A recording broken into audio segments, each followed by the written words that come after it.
Granted, there are a few candidates who thus far refused to accept their defeat. The extremist Secretary of State candidates in Michigan and Arizona are among those who are still flirting with election denialism. Mark Finchem, the Secretary of State candidate in Arizona, has been retweeting cockamamie conspiracy theories and making vague claims calling for an investigation of the count in Arizona. And the Michigan Secretary of State candidate, Christina Caramo, despite trailing by 14 points, is making vague claims about irregularities and telling her supporters, quote, there's more to come.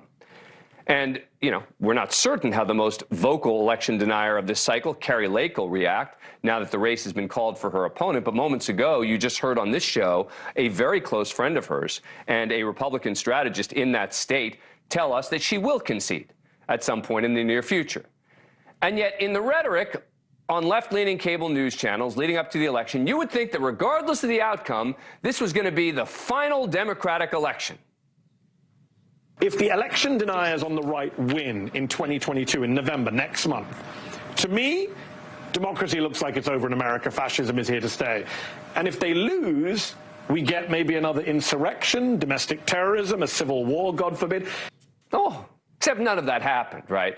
And all the concessions suggest it isn't a broader mantra of the Republican Party to refuse to accept election results after the fact, but largely about fealty to one person, Donald Trump. Over the past week, he's continued to fan the flames of election denialism. Earlier today, he shared a series of posts spreading conspiracy theories in Arizona.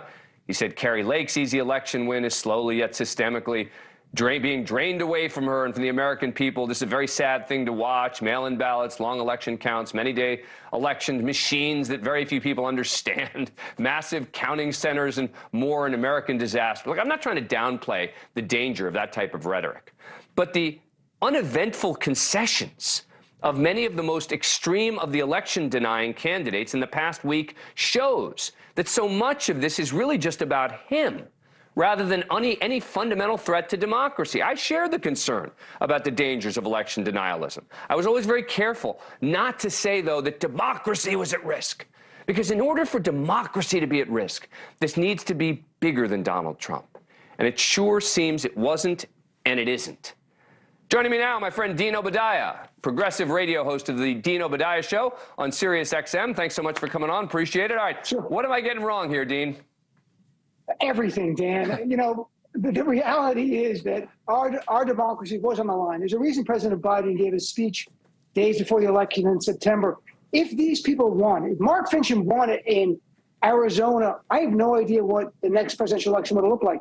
But Jim Marchant in Nevada won instead of losing, who said if he's Secretary of State, Donald Trump definitely wins in 2024 in Nevada. We don't know what it looks like. The American people stood up. They saw how dangerous these people were, and Nevada's the best example. Nevada, they voted for a Republican governor who accepted the results in 2020 and rejected a Secretary of State who denied it. So I think people stood up, they answered it, but let's remember, these people, these election deniers, won GOP primaries generally against establishment Republicans who are not spewing the lie.